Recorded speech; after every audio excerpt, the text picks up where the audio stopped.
தமிழக மக்கள் நல்வாழ்வு மற்றும் சுகாதாரத்துறை அமைச்சர் மா சுப்பிரமணியம் ஈரோட்டில் நேற்று செய்தியாளர்களுக்கு அளித்த பேட்டியில், ஈரோட்டில் உள்ள அரசு தலைமை மருத்துவமனையில் எம்ஆர்ஐ ஸ்கேன் வேண்டும் என்று விடுக்கப்பட்ட கோரிக்கையை பரிசீலித்து தற்போது எம்ஆர்ஐ ஸ்கேன் வாங்க நடவடிக்கை எடுக்கப்பட்டுள்ளது. அத்துடன் இம்மருத்துவமனைக்கு தேவையான கருவிகள் மற்றும் வசதிகளை அளித்து இம்மருத்துவமனையை மேலும் மேம்படுத்த நடவடிக்கை எடுக்கப்படும் என்று குறிப்பிட்டார்.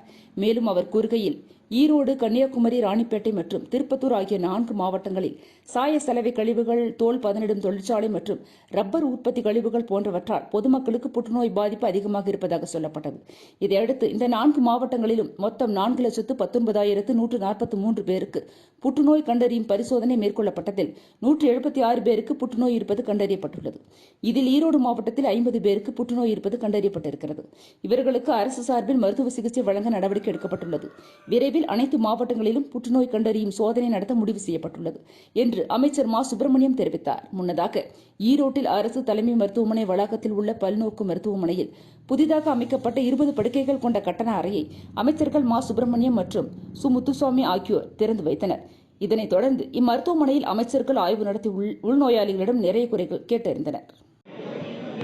மாவட்ட அரசு தலைமை மருத்துவமனை ஆய்வு மற்றும் மாவட்ட அரசு தலைமை மருத்துவமனையில் அமையப்பெற்றுள்ள 20 பே வார்ட்ஸ் கட்டண படுக்கை அறைகள் இன்றைக்கு பயன்பாட்டிற்கு வந்திருக்கிறது.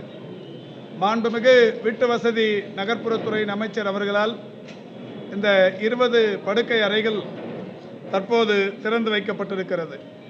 இந்த அரசு அமைந்ததற்கு பிறகு மாண்புமிகு தமிழ்நாட்டின் முதலமைச்சர் அவர்களின் மூலம் ஈரோடு மாவட்டத்திற்கு பல்வேறு மருத்துவ கட்டமைப்புகள் தொடர்ச்சியாக செய்யப்பட்டு திறந்தும் வைக்கப்பட்டுக் கொண்டிருக்கிறது. ஏற்கனவே புதிதாக கட்டப்பட்ட 3 துணை சுகாதார நிலையங்கள் திறந்து வைக்கப்பட்டது. 15 ஆரம்ப சுகாதார நிலையங்களில் கூடுதலாக கட்டப்பட்ட கட்டிடங்கள், குறிப்பாக செவிலியர் குடியிருப்புகள், சித்த மருத்துவ பிரிவு கட்டிடங்கள், மருத்துவர் குடியிருப்பு கட்டிடங்கள், டிஜிட்டல் எக்ஸ்ரே கருவிகள், வட்டார பொது சுகாதார அலகு கட்டிடங்கள் என்று 15 ஆரம்ப சுகாதார நிலையங்களுக்கு தேவையான கட்டிடங்கள் கட்டி முடிக்கப்பட்டிருக்கிறது. சத்தியமங்கலம் பகுதியை பொறுத்தவரை 15 லட்சம் ரூபாய் செலவில் சித்த மருத்துவ பிரிவு ஒன்று புதிதாக உருவாக்கப்பட்டிருக்கிறது. அதேபோல் கோபிச்செட்டிப்பாளையம் அரசு மருத்துவமனையில் 6,89 லட்சம் செலவில் ஒரு சீமான் கட்டிடம் கட்டி அதுவும் பயன்பாட்டிற்கு வந்திருக்கிறது. சத்தியமங்கலத்தில் அரசு மருத்துவமனையில் ஒரு ஜெனரேட்டர், ஒரு சிடி ஸ்கேன் போன்ற பல்வேறு கருவிகள் 2,96 லட்சம் மதிப்பில் அமைக்கப்பட்டு அவைகள் பயன்பாட்டில் வந்திருக்கிறது. பவானி அரசு மருத்துவமனையில் 1,5 கோடி ரூபாய் செலவிலான கட்டிடம் என்று ஏராளமான கட்டிடங்கள் இந்த மாவட்டத்தில் தொடர்ந்து கட்டப்பட்டு பயன்பாட்டுக்கு வந்து கொண்டிருக்கிறது.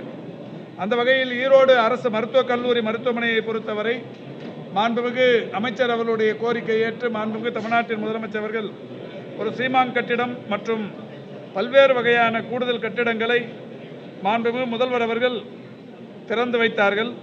அந்த கட்டிடங்களை பொறுத்தவரை 29,16 லட்சம் ரூபாய் செலவிலான அந்த கட்டிடங்கள் ஏற்கனவே அந்த மருத்துவக் கல்லூரியின் மருத்துவமனையில் பயன்பாட்டில் இருந்து வருகிறது.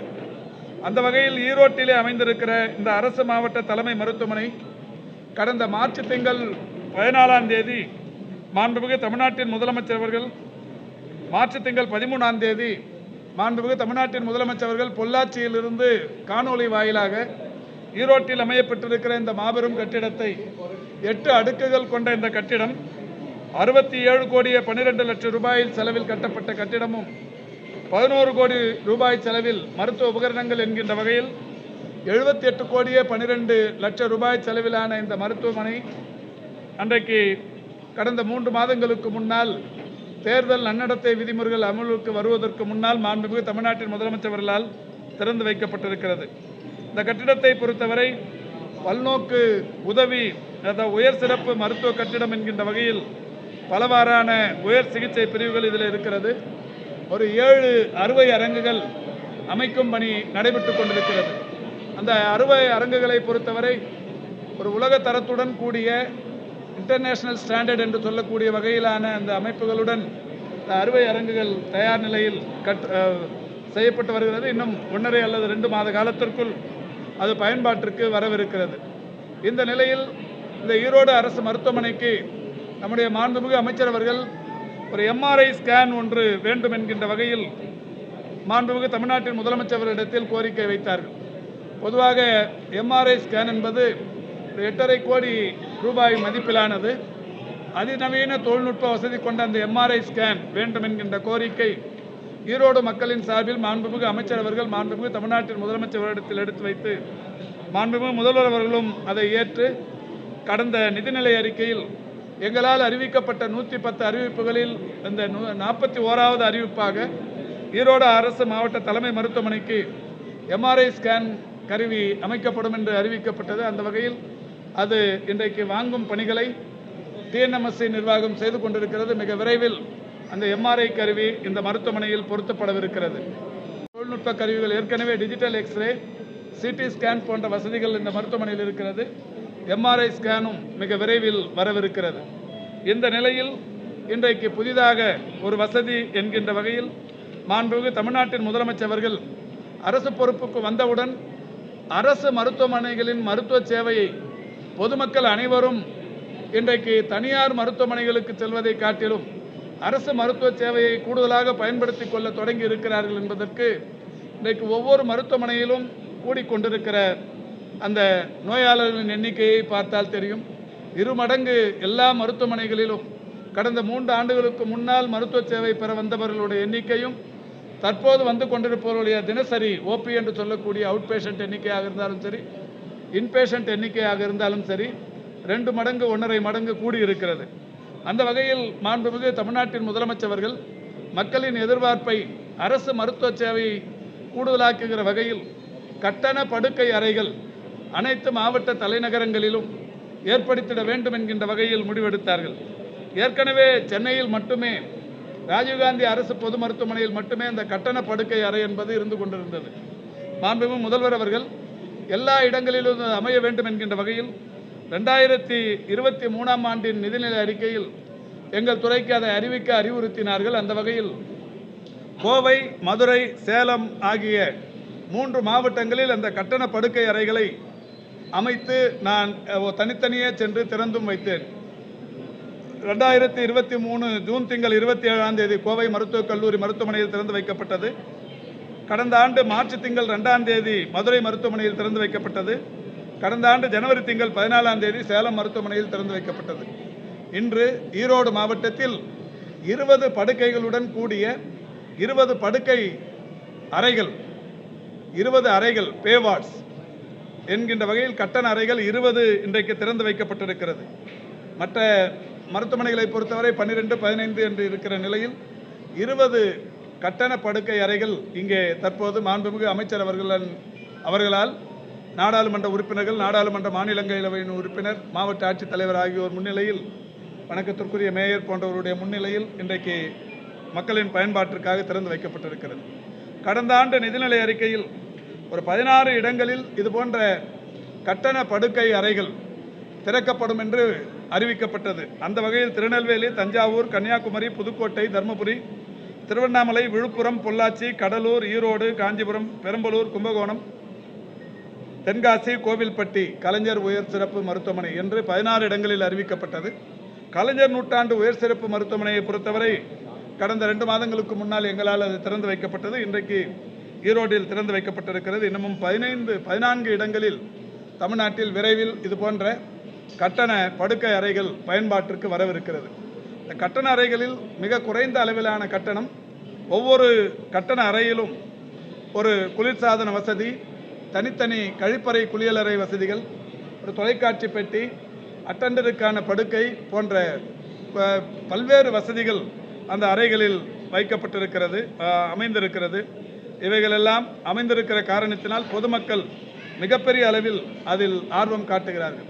அதில் அமையப்பட்டிருக்கிற கட்டிலை பொறுத்தவரை ஐசியூ கார்ட் போன்ற பல்வேறு வசதிகள் அதிலே அமைந்திருக்கிறது. அதற்கான கட்டணம் இப்போது ஈரோடு பகுதியில் இன்றைக்கு திறந்து வைக்கப்பட்டிருக்கிறது. நம்முடைய ஜேடி ஜாயின்ட் இணை இயக்குனர் அவர்களும் மருத்துவத்துறை அலுவலர்களும் பக்கத்திலே சேலம், கோவையில் எந்த அளவுக்கு கட்டணம் வசூலிக்கிறார்கள் என்பதை அங்கே கேட்டறிந்து ஈரோடு மக்களின், அதாவது தொழிலாளர்கள் அதிகம் நிறைந்த மாவட்டம் என்பதாலே குறைந்த அளவிலான கட்டண நிர்ணயம் என்கின்ற வகையில் மாண்புமிகு அமைச்சர் அவர்களின் கருத்தையும் பெற்று 2 நாட்களில் அதற்கான கட்டணம் நிர்ணயித்து முறைப்படி இந்த மருத்துவமனையில் அறிவிப்பார்கள். அந்த வகையில் இன்றைக்கு அதுவும் இங்கே திறந்து வைக்கப்பட்டிருக்கிறது. மிக விரைவில் எம்ஆர்ஐ ஸ்கேன் ஒன்றும் இங்கே அமையவிருக்கு. அதாவது இந்த டெல்டா மாவட்டங்களில் எங்கேயுமே இல்லாமல் இருந்ததுங்க. மொத்தத்திலேயே கேத்தலாப் வந்து ஒரு தமிழ்நாடு முழுக்கவே 2-3 இடங்களில் தான் இருந்தது. மாண்புமிகு தமிழ்நாட்டின் முதலமைச்சருடைய வழிகாட்டுதலோடு இன்றைக்கி கோயம்புத்தூரில் திறந்து வச்சுருக்கிறோம். ஒரு 4 மாதத்துக்கு முன்னாடி சேலத்தில் ஒரு கேத்தலாப் திறந்துருக்குறோம். இப்போ இங்கேயும் கூட ஒரு வசதி தான் படிப்படியாக வரும். இப்போ டிஜிட்டல் எக்ஸ்ரே, சிடி ஸ்கேன், அடுத்த வசதியாக எம்ஆர்ஐ, இதுக்கு அப்புறமா கேத்தலாப் கொண்டு வரதுக்கான முயற்சிகள் மேற்கொள்ளப்படும். கேத்தலாப் வந்து ஒரு 12 கோடி ரூபாய் 13 கோடி ரூபாய் செலவிலானது. இப்போ 8.5 கோடி ரூபாய் செலவிலான இந்த எம்ஆர்ஐ வந்ததுக்கப்புறம் அடுத்த ஆண்டு நிதிநிலை அறிக்கையில் மாண்புமிகு அமைச்சர் அவர்கள் மாண்புமிகு தமிழ்நாட்டின் முதலமைச்சரிடத்தில் கோரிக்கை வைத்து நிச்சயம் அதுவும் கூட இந்த ஈரோடு பகுதிக்கு வருவதற்குரிய நடவடிக்கைகள் எடுக்கப்படும். ஈரோடை பொறுத்தவரை கடந்த முறை நடைபெற்ற அந்த சட்டமன்ற இடைத்தேர்தலின் போது நாங்கள் எல்லாம் வந்திருந்த போது இந்த பகுதியைச் சேர்ந்த தன்னார்வ தொண்டு நிறுவனங்கள், குறிப்பாக இந்த அசோசியேஷன்ஸ் என்று சொல்லக்கூடிய அமைப்புகள் எல்லாம் ஒரு பெரிய அளவிலான கோரிக்கை வைத்தார்கள். அவர்கள் வைத்த கோரிக்கை என்பது ஈரோடு மாவட்டத்தில் புற்றுநோய் தாக்கம் அதிகமாக இருக்கிறது என்கின்ற வகையில் கோரிக்கை வைத்தார்கள். எனவே ஈரோடு மக்கள் அனைவருமே இந்த புற்றுநோய்க்கான பரிசோதனைகளை செய்து அதை இன்றைக்கு குணப்படுத்துகிற பணியில் ஈடுபட வேண்டும் என்று சொன்னார்கள். அந்த வகையில் மாண்புமிகு தமிழ்நாட்டின் முதலமைச்சருடைய கவனத்திற்கு கொண்டு செல்லப்பட்டது.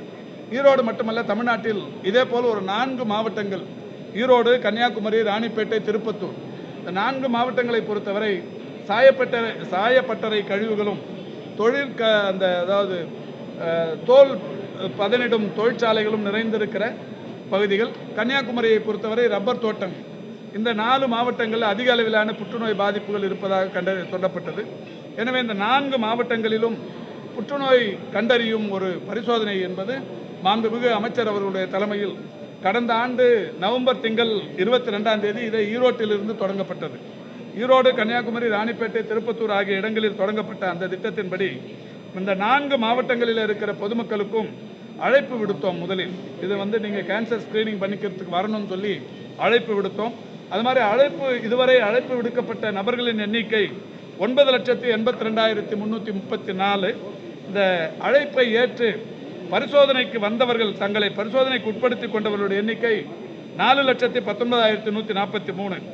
இதில் ஒரு வருந்தக்கூடிய ஒரு சம்பவம் என்னவென்றால் 4,19,143 நபர்களில் புற்றுநோய் இருப்பது குறித்து சந்தேகப்படும்படியான இருந்த நபர்களுடைய எண்ணிக்கை மட்டுமே 13,089. அவர்கள் தீவிரமான சிகிச்சைகளுக்கு பிறகு புற்றுநோய் இருப்பவர்கள் என்று கண்டறியப்பட்டவர்கள் புதிதாக 176 பேர்.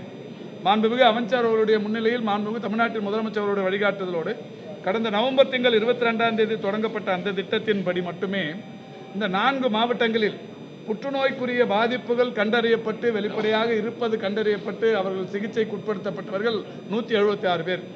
புற்றுநோயை பொறுத்தவரை ஆரம்ப நிலைகளிலேயே கண்டறிந்தால் அவர்களை காப்பாற்றிவிட முடியும். அதுவே 3, 4 என்கின்ற கடைசி கட்டத்தை போகிற போதுதான் உயிர் பாதிப்பு என்பது தவிர்க்க இயலாத ஒன்றாகிறது. எனவே அந்த வகையில் 176 நபர்களுடைய உயிர்கள் அன்றைக்கு இந்த பரிசோதனைகள் தொடங்குகிற திட்டத்தின் மூலம் இன்றைக்கு உறுதிப்படுத்தப்பட்டிருக்கிறது. அதிலும் குறிப்பாக இந்த ஈரோடை பொறுத்தவரை எவ்வளவு பேருக்கு அழைப்பு அனுப்பப்பட்டது என்றால் 3,29,473 பேருக்கு அழைப்பு அனுப்பப்பட்டது. அதில் பரிசோதனை செய்து கொண்டவர்கள் 1,27,011 பேர். இதில் புற்றுநோய் சந்தேகப்படும்படியாக இருந்தவர்கள் ஈரோட்டை பொறுத்தவரை 3,039 பேர். இந்த 3,039 பேரில் ஈரோட்டில் மட்டும் புற்றுநோய் பாதிப்பு இருப்பதாக கண்டறியப்பட்டிருப்பவர்கள் 50 பேர். இந்த 50 பேருக்கு தொடர் சிகிச்சைகள் வழங்கப்பட்டு கொண்டிருக்கிறது. அவர்களுடைய உயிருக்கு அரசு இன்றைக்கு உத்தரவாதம் அளித்திருக்கிறது. நிச்சயம் அவர்கள் அவருடைய முழு ஆயுளையும் கழிப்பார்கள் என்கின்ற வகையில் ஆரம்ப நிலைகளிலேயே அவர்களுக்கு புற்றுநோய் பாதிப்புகள் கண்டறியப்பட்டிருக்கு. இந்த ஆண்டு மாண்புமிகு தமிழ்நாட்டின் முதலமைச்சர் அவர்கள் இந்த 4 மாவட்டங்களில் இது செய்யப்பட்டு கொண்டிருக்கிற இந்த பணி பெரிய அளவில் வரவேற்பு இருக்கிற காரணத்தினால் தமிழ்நாடு முழுவதிலும் 38 மாவட்டங்களிலும் இந்த புற்றுநோய் பாதிப்புகள் குறித்து இந்த பரிசோதனைகள் மேற்கொள்ள வேண்டும் என்று சொல்லியிருக்கிறார்கள். நிதிநிலை அறிக்கையில் அறிவித்திருக்கிறோம். இது சம்பந்தமாக அந்த பல்வேறு கலந்தாய்வு கூட்டங்கள் நடைபெற்றுக் கொண்டிருக்கிறது. மிக விரைவில் தமிழ்நாட்டின் அனைத்து மாவட்டங்களிலும் தகுதி படைத்த அனைவருக்கும் அழைப்புகள் அனுப்பப்பட்டு புற்றுநோய் பரிசோதனைகள் செய்யப்படும். என்னங்க 20 இல்லை சேலத்தில் 8 தானே வச்சுருக்குறோம், 8 10 தான். இதில் யாரும் வந்து இது குடியிருப்பு பகுதி இல்லைங்க, ஆஸ்பத்திரி. ஒரு நாளுக்கு வந்துட்டு போயிடுவாங்க. இதில் பர்மனெண்ட்டாக யாரும் இருக்க போகிறதில்ல. அதாவது மருத்துவர் பணியிடங்கள் 1021 கடந்த 4 மாதங்களுக்கு முன்னால் நிரப்பப்பட்டு 1021 மருத்துவ பணியிடங்களும் தொடக்கத்திலேயே அவர்களுக்கு கவுன்சிலிங்கும் நடத்தப்பட்டு இந்திய வரலாற்றில் வேறு எந்த துறையிலும் இல்லாத அளவுக்கு முதல் முறையாக பணியாணை பெறுபவர்களுக்கு கவுன்சிலிங் நடத்தப்பட்டு மிக வெளிப்படைத்தன்மையோடு அவர்களுக்கு பணியாணைகள் வழங்கப்பட்டது. அதே மாதிரி செவிலியர்கள் 977 பேருக்கு பணியாணைகள் தரப்பட்டது. இப்போ ஒரு 986 மருந்து ஆளுநர் பணியிடங்கள் நிரப்பும் பணி முழுமை பெற்றிருக்கிறது. அவங்களுக்கான அந்த மதிப்பெண் பட்டியல் எல்லாம் வெளியிடப்பட்டு விட்டது. இப்போ கவுன்சிலிங் நாளைக்கு அவங்களுக்கு தொடங்குகிறோம். ஒரு 2-3 நாள் கவுன்சிலிங், 986 மருந்தாளுநர்களுக்கும் கவுன்சிலிங். இதற்கு முன்னால் எல்லாம் மருந்தாளுநர்களோ இந்த துறை சம்பந்தமான ஊழியர்களோ நியமனம் என்றால் அதிகாரிகள் உட்கார்ந்து கொண்டு நீ கன்னியாகுமரிக்கு போ, நீ சேலத்துக்கு போ, நீ ஈரோடுக்கு போகணுவாங்க. இப்போ அப்படி இல்லை. இந்த 986க்கும் காலி பணியிடங்களை அவர்களுக்கு அறிவிக்கிறோம். இந்தந்த இடத்துல காலியாக இருக்குது, இதில் நீங்கள் எங்கே போக போகிறீங்க, அவங்களுடைய விருப்பத்தை கேட்டு பணியாணைகள் தயார் செய்கிறோம். அந்த பணி நாளைக்கு தொடங்கவிருக்கிறது. ஒரு 4-5 நாட்களில் அந்த பணி முடித்தவுடன் மாண்புமிகு தமிழ்நாட்டின் முதலமைச்சர்களின் மூலம் இந்த 986 மருந்தாளுநர் பணியிடங்கள் வெளிப்படைத்தன்மையோடு நிரப்பப்படவிருக்கிறது. மருத்துவர்களை பொறுத்தவரை 2253 மருத்துவர் பணியிடங்களுக்கு ஜூலை 15ஆம் தேதி வரை மனுக்கள் பெறப்பட்டது. அதற்கான கேள்வி தயாரிக்கும் பணி நடைபெற்று கொண்டிருக்கிறது. செக்ரட்டரி தலைமையிலான அந்த கேள்வி தயாரிக்கும் பணி முடிவுற்றவுடன் தேர்வு நடைபெறும். தேர்வு நடைபெற்று முடிந்தவுடன் அவர்களுக்கான அந்த கம்யூனல் ரொட்டேஷன் இந்த பட்டியெல்லாம் தயாரித்து அவர்கள் பெற்ற மதிப்பெண்களை எல்லாம் தயாரித்து அதை வந்து ஆன்லைனில் வெளிப்படையாக அறிவிப்பாங்க. அறிவித்ததுக்கப்புறம் கவுன்சிலிங் நடத்தி அந்த 2253 பேருக்கும் மாண்புமிகு முதல்வர் அவர்கள் ஆணைகளை தருவார்கள். இதற்கிடையில் 1066 சுகாதார பணியாளர்கள், சுகாதார ஆய்வாளர்கள், இது வந்து மதுரை உயர்நீதிமன்றத்தில் ஒரு வழக்கு ஒன்று நிலுவையில் இருக்கிறது. அந்த வழக்குக்காக தற்போது நம்முடைய சட்டத்துறை அலுவலர்களோடு பேசிக் கொண்டிருக்கிறோம். மிக விரைவில் அந்த வழக்குக்கு தீர்வு கிடைத்தவுடன் இந்த 1066 சுகாதார ஆய்வாளர் பணியிடங்களும் இதேபோல் நிரப்பப்படும். இப்போ கிராம சுகாதார செவிலியர்கள் 2250 பேர், அதுவும் கூட இந்த எல்லா ப்ராசஸும் முடிஞ்சிருச்சு. உச்சநீதிமன்றத்தில் வழக்குகள், அந்த வழக்குகளும் மிக விரைவில் முடியும் என்று நினைக்கிறோம். அது வந்தவுடனே இந்த 2250 கிராம சுகாதார செவிலியர்கள் பணியிடங்களும் நிரப்பப்படும். ஏதாவது இருந்து சொன்னீங்கன்னா என்னென்னா, இல்லை 18,000 ரூபா அது தரது முத்துலட்சுமி ரெட்டி மகப்பேறு உதவி திட்டம். இந்த 18,000 ரூபாயில் அந்த அதாவது உதவி பொருட்கள் உள்பட ஒரு 4,000 ரூபாய்க்கான இந்த உதவி பொருட்கள், மீதி 14,000 ரூபா கேஷாக கொடுக்கறது. இதை பொறுத்த வரைக்கும் 5,000 ரூபா ஒன்றிய அரசு தரும், மீதி 13,000 ரூபா மாநில அரசு தருது. முத்துலட்சுமி ரெட்டி மகப்பேறு உதவி திட்டம் என்பது முத்தமிழறிஞர் கலைஞர்களால் 89லேயே கொண்டு வரப்பட்டது. இப்போ ஒன்றிய அரசு ஒரு 5,000 ரூபா அதோடு சேர்த்து தர மாதிரி அறிவித்தாங்க. அவங்க இந்த போர்ட்டல் தயாரிக்கிறதுல ஒரு குழப்பம் வந்துருச்சு. அந்த போர்ட்டலில் வந்து நிறைய குளறுபடிகள் வந்ததால் கொஞ்சம் கேப் வந்தது. இப்போ பொது சுகாதாரத்துறை அலுவலர்கள் தொடர்ச்சியாக டெல்லிக்கு போய் இந்த போர்ட்டலை சரி பண்ணி இப்போ படிப்படியாக அதிலிருந்து எடுத்து இப்போ எல்லாருக்குமா கொடுத்துருக்குறோம். இப்போ எல்லா ஆரம்ப சுகாதார நிலையங்களிலும் படிப்படியாக வழங்கப்பட்டு வருகிறது. அரசு மருத்துவமனையில் மாதம் ஒரு முறை வந்து பார்த்தீங்கன்னா ஏதோ ஒரு பிரச்சனை வருது. இதனால் வந்து பார்த்தீங்கன்னா மருத்துவர்கள் நடவடிக்கை, மருத்துவத்துறை அதிகாரிகள் நடவடிக்கை எடுக்கிறதா சொல்கிறாங்க. அடுத்த கட்டம் என்ன பிரச்சனை வரும்? என்ன பிரச்சனை? என்னங்க யூபிஎம்எஸ் ஆளுங்க இருக்காங்கல்ல, அவங்க வந்து இப்போ செவிலியர்கள் வந்து போதுமான அளவு கிடையாது. அவங்களே வந்து இந்த மாதிரி பிரச்சனைகள் இருக்கு. இல்லை செவிலியரோட கூட ஒரு இல்லை செவிலியர்களை பொறுத்த வரைக்கும் எல்லா செவிலியர்கள் மருத்துவர்கள் போதுமான அளவுக்கு இருக்கிறாங்க. இந்த அவுட் சோர்சிங்கில் இருக்கிறவங்களோட அது எவ்வளோ பேருமா இருக்கிறாங்க? 132 பேர் இருக்காங்க. என்ன பிரச்சனை அதில்?